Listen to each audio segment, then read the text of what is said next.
et sœurs, Léa attendait de nous qu'on connaisse Jean 3,16. Je pense que vous connaissez Jean 3,16. Car Dieu a tant aimé le monde qu'il a donné son Fils unique, afin que quiconque croit en lui ne périsse pas, mais qu'il ait la vie éternelle. Amen. Amen. De quoi ça nous parle ce verset? Le verset nous parle du salut. Et il nous dit tout simplement que le salut est un miracle. Le salut du monde et des hommes, le salut que nous attendons tous, ce salut est un miracle. Le miracle, qu'est-ce que c'est? Le miracle est une intervention de Dieu par la grâce et l'action de l'Esprit Saint dans le monde et dans l'histoire humaine. Sans cette intervention libre et gratuite de Dieu, pas de salut. Nous serions comme enfermés dans le monde, dans ce monde mauvais et présent, sans perspective et perdus avec ce monde. Ce texte nous parle des conditions du salut. Comment obtenir ce salut? Et en tout point, cette condition nous échappe, car le salut nous vient d'ailleurs. Le salut nous vient de l'amour de Dieu. Dieu aime le monde, il ne l'a pas seulement aimé un petit peu, il a tant aimé le monde, nous dit Jean. Il a tant aimé le monde qu'il a fait une chose incroyable, en donnant. C'est le verbe donner qui est utilisé. En donnant son Fils pour ce monde, en envoyant son Fils dans ce monde. Mais comment Dieu peut-il aimer ce monde? Dieu est-il aveugle et sourd? Ne voit-il pas les larmes sur les visages des affligés? Après le Covid-19, n'a-t-il pas vu toutes les larmes des familles qui se séparaient de leurs bien-aimés? N'entend-il pas le cri de ceux qui souffrent? Dieu aime le monde. Dieu est-il indifférent au sort des petits et des humbles? Comment, frères et sœurs, aimer ce monde dans lequel chacun de nous souffre d'une manière ou d'une autre? Ah, le monde. Le monde est sous le pouvoir du diable, de Satan, nous dit la Bible. Et c'est vrai. Si la Bible le dit, c'est que c'est vrai. Le monde déteste Jésus, le don de Dieu. Le monde, c'est écrit dans Jean, le monde se réjouit de sa mort. Au lieu de se lamenter quand il part, quand il est crucifié, le monde se réjouit, nous dit Jean. Le monde ne peut pas accueillir l'Esprit. Et ça va plus loin. Vous tous qui êtes assis là, disciples du Christ, Jean nous dit que le monde vous déteste. Le monde nous déteste. Le monde déteste les disciples du Christ. Alors le monde est ennemi de Dieu. Le monde est ennemi du Fils. Le monde est ennemi des croyants. Pourtant, Jean 3,16, Dieu aime le monde. Comment comprendre cela?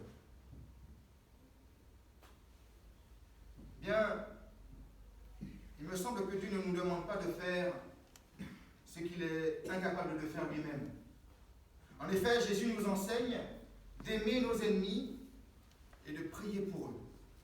Il le fait en Matthieu 5, 44, dans le sermon sur la montagne. Aimez vos ennemis, priez pour eux. Bien, Dieu s'applique à lui-même ce qu'il nous enseigne. Car prier pour ses ennemis veut dire en langage clair, faire de Dieu le serviteur de ses ennemis. Demander à Dieu de leur faire du bien. Voilà ce que nous demandons quand nous prions pour nos ennemis. Que Dieu fasse du bien à ceux qui sont ennemis de la justice. Mais voilà. Si Dieu nous enseigne cela, ben cela applique à lui-même. Dieu aime le monde qui est ennemi de Dieu. Le monde est mauvais, c'est une certitude. Toutes nos luttes pour sauver le monde sont illusoires. Nous sommes du bien et le monde est voué au mal. Dans ce monde, Le combat entre le bien et le mal est infini. Quelqu'un l'a bien compris, me semble-t-il, l'écrivain Tolkien. Tolkien, dans son livre Le Seigneur des Anneaux, met en scène ce combat infini entre le bien et le mal. Pour les enfants, il me semble que c'est programmé là, mardi ou ce soir. Vous pouvez le regarder, comprendre ce que je dis. Oui, c'est un combat cyclique. Le bien semble l'emporter, mais le mal remporte, et après c'est l'inverse. Voilà. Le monde est perdu dans ce combat cyclique. Jean nous dit que le monde perdu ne peut accéder au salut que par la grâce de l'amour de Dieu. Par l'amour, Dieu nous fait sortir du dualisme bien-mal, du dualisme bon-méchant, du dualisme noir-blanc. Par l'amour, Dieu nous fait sortir du manichéisme, qu'il soit social ou religieux, qui oppose une élite digne d'exister à une masse indigne d'exister. Par l'amour, par le don du Christ, signe de son amour, Dieu nous ouvre la porte de la vie. La vraie. Dieu va, à mon avis, au comble de ce qu'on appelle amour. Dieu donne son Fils. Pourquoi le donne-t-il? Pourquoi donne-t-il son Fils? Pour faire ce qu'il interdit à Abraham? Pour donner son Fils en sacrifice? Certainement pas. En son Fils, Dieu propose au contraire une alliance de vie et d'amour à l'humanité tout entière. Et cela, bien sûr, quel qu'en soit le prix. Nous savons comment ça va se terminer. Le Fils est porteur de quelque chose. Il est le messager de quelque chose. Il est porteur de vie. Le Fils est porteur du salut à l'humanité qui vit sans savoir pourquoi, sans savoir dans quel but et sans savoir vers quoi. En son Fils, Dieu nous donne une perspective. En son Fils, Dieu propose une alliance qui donne sens à l'existence, même au-delà de la mort. Une vie qui trouve son sens dans l'éternité qu'il y a dans le Fils, afin que quiconque croit ne se perde pas, mais ait la vie éternelle. Le don du Fils, Dieu a tant aimé le monde qu'il a donné son Fils. Le don du Fils signifie qu'à travers lui, une alliance nouvelle et éternelle est établie entre Dieu et nous, qui croyons. Et cette alliance fait de nous des enfants de Dieu. Un peu plus tôt dans Jean, nous lisons, à tous ceux qui l'ont reçu et croient en lui, il a donné le pouvoir de devenir enfants de Dieu. Ce matin, frères et sœurs, Dieu fait alliance avec toi pour que ta vie cesse de te conduire vers nulle part et pour que tu entres dans son alliance éternelle de vie ou de vie éternelle, comme tu le veux. Cette vie est avec Dieu et en lui par le Fils. Pour le dire simplement, tu as une destinée divine. Ta vie est en Dieu, ta vie est d'être comme Dieu. Un degré plus bas quand même, hein?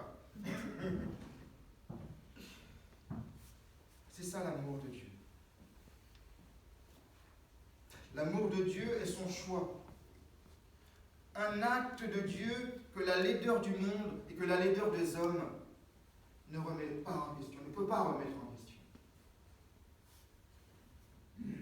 Luther dit que l'amour de Dieu engloutit nos péchés, le péché du monde. C'est comme un océan dans lequel tu mets une goutte d'eau. L'amour de Dieu a cette dimension-là pour notre imagination, mais c'est bien plus encore. Cet amour se manifeste dans le Fils.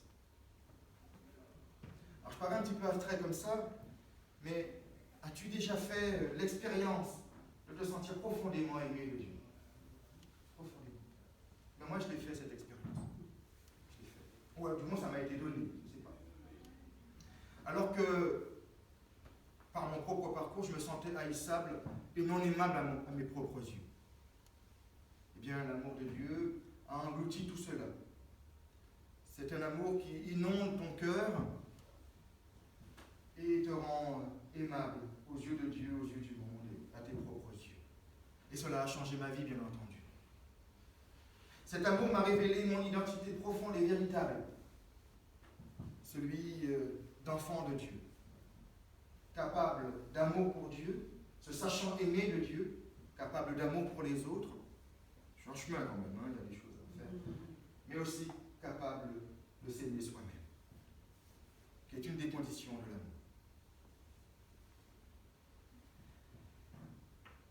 Alors, Jean nous le dit encore, Dieu ne condamne pas le monde, Dieu n'a pas envoyé son Fils pour juger le monde, mais pour que le monde soit sauvé par lui. Alors Dieu ne juge pas le monde, en tout cas pas maintenant, il le fera peut-être plus tard. Il ne juge pas le monde dans le Fils, mais il lui offre le salut. Dieu offre le salut au monde par le Fils. En envoyant son Fils dans le monde, Dieu ouvre une porte, je parlais de perspective tout à l'heure, une perspective de salut pour le monde et pour les hommes. Dans le Fils, Dieu fait accéder l'univers entier à une nouvelle existence. Le Fils nous apporte une alliance de salut. Et qui dit alliance, il faut que tu signes l'alliance. Si tu ne signes pas, tu auras des problèmes peut-être. Il nous apporte une alliance. Dans le Fils, nous dit l'apôtre Paul, nous n'attendons pas le jugement, mais nous attendons la gloire. La gloire, encore un mot un peu bizarre dans la bouche de Paul. Qu'est-ce que cette gloire? On a écrit des livres dessus, je vous dirai qu'une seule petite phrase qui me vient au cœur. Cette gloire, c'est Dieu qui redonne un sens à nos vies en nous libérant du jugement. Si tu es libéré du jugement et de la condamnation, tu rayonneras. C'est ça la gloire. Tu rayonneras d'espérance. Tu rayonneras d'avenir. Tu rayonneras de vie. Le croyant parvient à cette gloire par la foi. Le jugement, parce qu'il sait très bien qui il est, le jugement est alors derrière lui. Puisque Dieu, par la foi, fait accéder à autre chose. Le jugement est derrière lui. La foi ouvre au salut et à la vie éternelle, ici et maintenant. Elle est un dépassement du mal et de la mort qui nous menace constamment dans ce monde mauvais.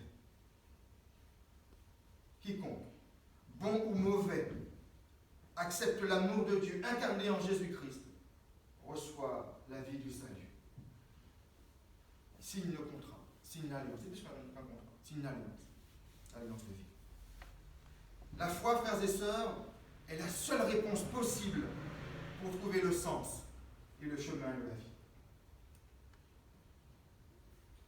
Par l'amour reçu, par l'amour accueilli, le verdict de Dieu sur le monde et sur toi et sur moi, c'est la vie. Je le répète, Dieu n'a pas envoyé son Fils dans le monde pour juger le monde, mais pour que le monde soit sauvé par lui. Dieu a envoyé le Fils pour que tu sois sauvé. Ouvre-lui toutes les portes que tu veux, portes de la maison, de la pensée, du cœur, des entrailles, partout. La venue du Fils n'est pas orientée vers la punition et la condamnation, mais vers le salut. L'amour est plus fort que le jugement. Donner la vie est dans la nature même de Dieu. Donner la vie est la nature même de Dieu. Il est le créateur de la vie. Finalement, il faut aussi se le dire, nous sommes notre propre juge. En croyant ou en refusant de croire, en recevant ou en refusant de recevoir le Fils, en accueillant ou en rejetant l'amour de Dieu, nous nous condamnons nous-mêmes, nous nous jugeons nous-mêmes. Et nous sommes notre pire juge. Mais Dieu, lui, vous l'avez entendu à Moïse, Dieu est compassion. Dieu, c'est l'amour. Dieu, c'est la vie. Et dans les épîtres de Jean, c'est très, très clairement écrit. Dieu est amour. Je finirai en vous disant que le salut est le miracle du don du Christ à l'humanité, suivi de son élévation auprès du Père. C'est important. Venu, reparti. Le Fils est venu pour offrir le salut. Il est remonté vers le Père une fois ce salut accompli. Tout est accompli, dit-il.